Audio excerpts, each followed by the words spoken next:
Video देखने से पहले मेरे चैनल को सब्सक्राइब करें और बेल आइकन दबाएं। अस्सलाम वालेकुम viewers, welcome to my YouTube channel Learn Any Time. आज का हमारा टॉपिक है आयनिक रेडियस। आयनिक रेडियस को अगर हम डिफाइन करें तो that is the radius of ion while considering it to be spherical in shape. अगर आयन को हम स्फेरिकल कंसीडर करें, स्फीयर की शेप में, तो जो इसका रेडियस होगा that will be ionic radius. Ionic radius की अगर पीरियोडिक टेबल में वेरिएशन या उसके ट्रेंड की बात की जाए तो पीरियोडिक टेबल में आयनिक रेडियस का जो ट्रेंड है that is similar as atomic radius. Periodic table में along the period left to right जो आयनिक रेडियस है ये डिक्रीज होता है और डाउन द ग्रुप ये इंक्रीज होता है, same as atomic radius.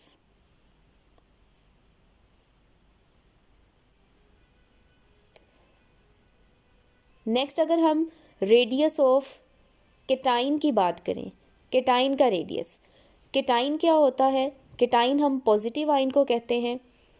Positive ion या केटाइन का जो रेडियस है वो स्मॉलर होता है as compare to the element from which it is derived. जिस एलिमेंट से केटाइन बना है उस एलिमेंट की निस्बत केटाइन का साइज़ छोटा होता है। केटाइन में अगर हम एग्जांपल लें सोडियम की, सोडियम से सोडियम पॉजिटिव आयन बनता है केटाइन। सोडियम एलिमेंट का जो एटॉमिक रेडियस है वो होता है 186 पिकोमीटर। सोडियम एलिमेंट जब सोडियम आयन पॉजिटिव केटाइन में कन्वर्ट होता है तो इसका रेडियस 186 पिकोमीटर से कम होकर 95 पिकोमीटर हो जाता है। तो केटाइन का साइज़ एलिमेंट की निस्बत छोटा है। इसको अंडरस्टैंड करने के लिए हम सोडियम आयन केटाइन की जो फॉर्मेशन है उसको हम डिटेल में देखते हैं। Sodium iron loss of electron की वजह से बनता है।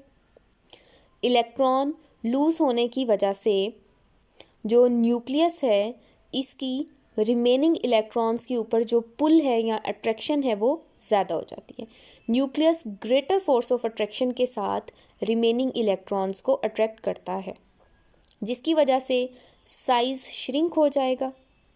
इसीलिए always cation is smaller than the element from it is derived. अगर हम सोडियम की बात करें तो सोडियम का एटॉमिक नंबर 11 है।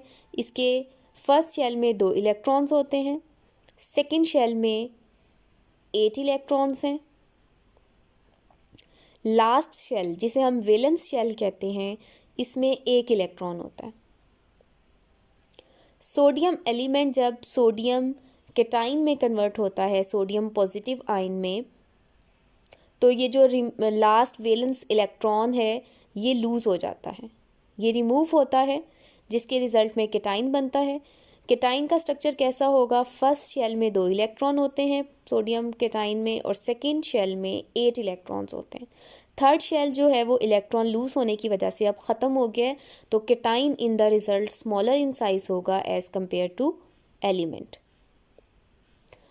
सोडियम एटम 186 पिकोमीटर होता है और जो सोडियम केटाइन है ये 95 पिकोमीटर इन साइज़ है।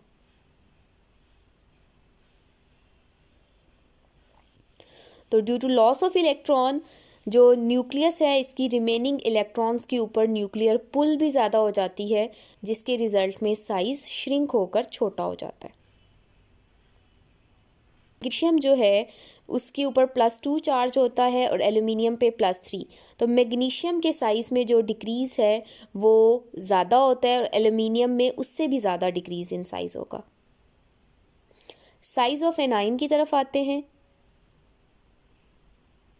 एनाइन का साइज़ जो कि नेगेटिव आयन को हम एनाइन कहते हैं वो ग्रेटर होता है as compare to the element from which it is derived. तो ये क्वेश्चन है कि why the size of anion is greater as compare to the element from it is derived, यहाँ उसे हम पेरेंट एलिमेंट कहते हैं। एनाइन में हम एग्जांपल लेते हैं क्लोरीन की। क्लोरीन एटम का जो एटॉमिक साइज़ है दैट इज़ 99 पिकोमीटर, जबकि जो क्लोराइड आयन है, क्लोराइड आयन लिखेंगे, क्लोराइड आयन का जो साइज़ है वो 99 पिकोमीटर से ज़्यादा होकर 181 पिकोमीटर हो जाता है, साइज़ में इंक्रीज़ होता है। एनाइन कैसे बनता है? गेन ऑफ इलेक्ट्रॉन से एनाइन बनता है। अगर हम क्लोरीन एटम का स्ट्रक्चर ड्रॉ करें, क्लोरीन का जो एटॉमिक नंबर है वो 17 है। फर्स्ट शेल में 2 इलेक्ट्रॉन हैं, सेकंड शेल में 8 इलेक्ट्रॉन्स हैं, लास्ट शेल जिसे हम वैलेंस शेल कहते हैं इसमें टोटल 7 इलेक्ट्रॉन्स हैं। क्लोरीन में 1 इलेक्ट्रॉन ऐड होगा जिसके रिजल्ट में क्लोराइड आयन बनता है। क्लोराइड आयन की अगर बात करें तो इसके फर्स्ट शेल में 2 इलेक्ट्रॉन्स होंगे, सेकंड शेल में 8 इलेक्ट्रॉन्स होंगे और जो लास्ट शेल है उसमें 8 इलेक्ट्रॉन्स होंगे। जो अनपेयर्ड इलेक्ट्रॉन है वो पेयर अप हो जाएगा in chloride ion. In the result जो क्लोराइड आयन है इसका साइज ग्रेटर होता है as compare to the chlorine atom due to electron repulsion. इसमें मेन रीज़न क्या है? इलेक्ट्रॉन रिपल्शन हो जाती है। लास्ट शेल में अब ज़्यादा इलेक्ट्रॉन्स हैं। इलेक्ट्रॉन रिपल्शन जो है that will cause the expansion of the outermost shell, जिसके रिज़ल्ट में जो साइज़ है वो बड़ा हो जाएगा। तो आज की वीडियो में हमने आयनिक रेडियस, कैटाइन और एनाइन के रेडियस में जो चेंज है उसके बारे में बात की है। मज़ीद इसी तरह की वीडियोस देखने के लिए मेरे चैनल को सब्सक्राइब करना मत भूलें। अल्लाह हाफ़िज़।